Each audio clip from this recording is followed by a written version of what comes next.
William et al.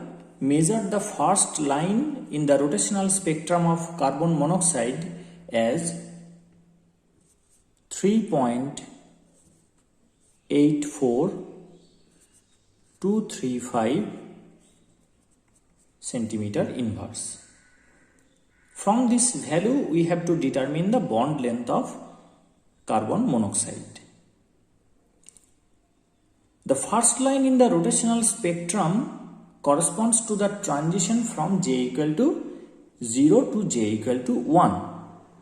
So, nu bar spec 0 to 1, that is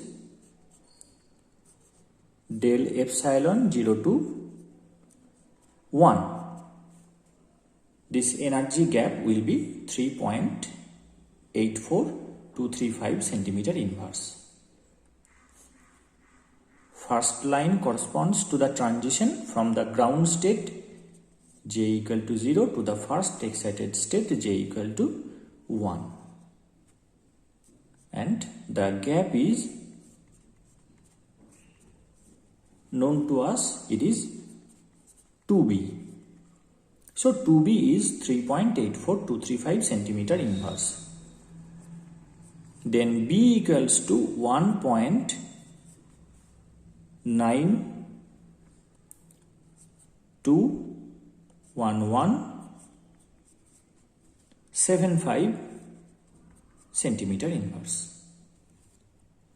The rotational constant B is defined as B equals to H upon 8 pi square IC, or I, that is moment of inertia of carbon monoxide, will be H upon 8 pi square BC.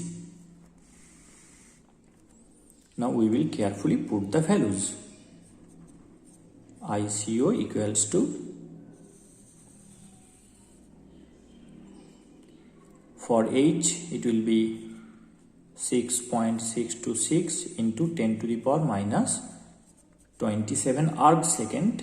Arc is dyne centimeter and dyne is gram centimeter per second square into centimeter. So it is dyne centimeter arc and arc second.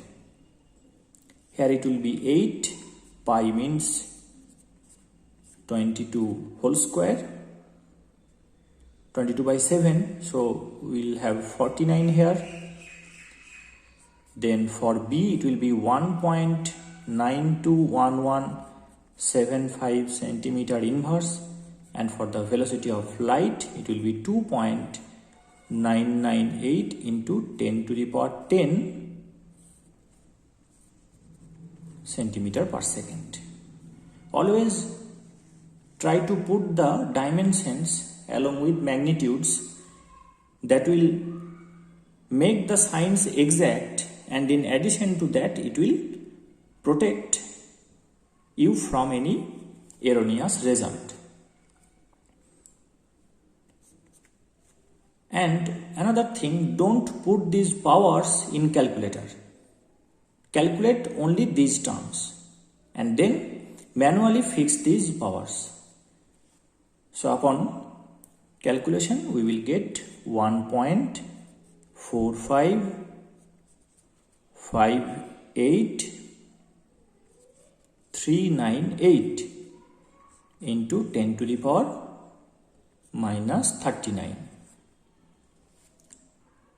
Now this centimeter inverse will go up, it will be centimeter square, and here it will be centimeter cube, and this centimeter will cancel and we will get a centimeter square. Second inverse will go up, it will be second square, it will nullify this second to the power minus 2. Then only gram will be there, so gram centimeter square. Now ICO is mu r square. We have studied it previously. Or r square, that is bond length of carbon monoxide, will be ICO by mu CO, that is the reduced mass of carbon monoxide. Now what is the definition? Definition of reduced mass of carbon monoxide will be mass of carbon into mass of oxygen by mass of carbon plus mass of oxygen. Now mass of one carbon atom, mass of Na carbon atom is 12 gram. Avogadro number of carbon atoms weigh 12 gram. It is the atomic weight, gram atomic weight. So one atom will weigh 12 by Na gram. So here we will put 12 upon Na, 12 gram upon Na, into, for oxygen it will be in a similar way 16 gram upon Na. Here it will be 12 gram upon Na plus 16 gram upon Na. Now, upon simplification, we will have 12 into 16 by 12 plus 16 here. And here it will be Na squared in the denominator, and in the numerator it will be 1 Na. So finally we will have 1 Avogadro number in the denominator, and this is gram into gram, and here it is 1 gram. So it will be G. Now 12 into 16 by 28, and Avogadro number is 6.022 into 10 to the power 23.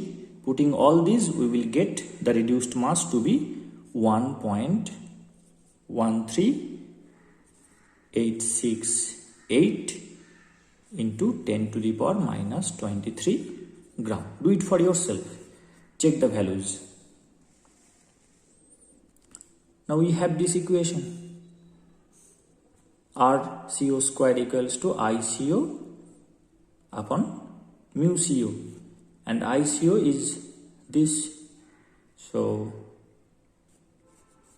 R squared will be, ICO means 1.458398 into 10 to the power minus 39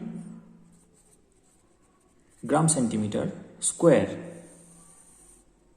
by mu CO it will be 1.13868 into 10 to the power minus 23 gram.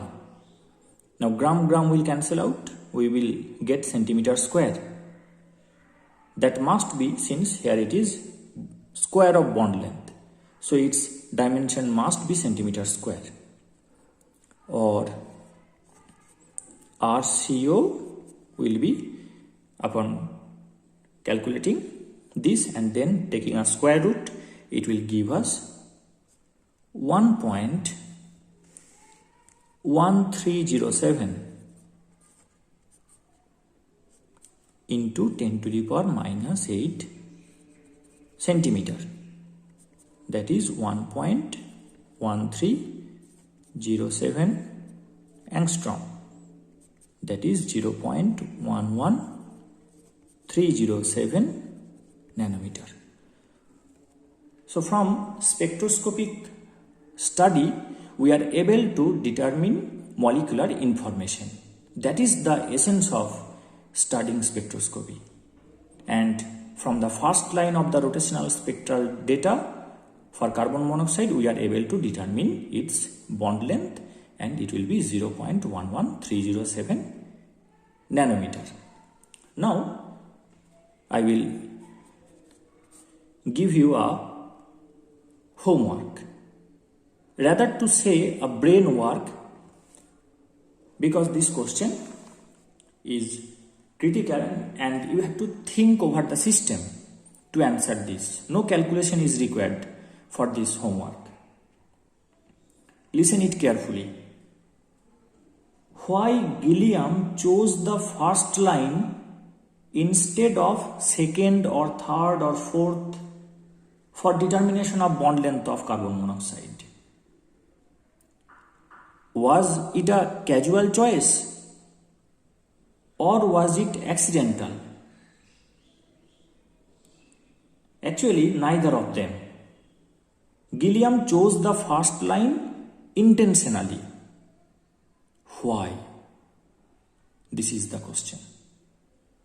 Think and post in the comment section.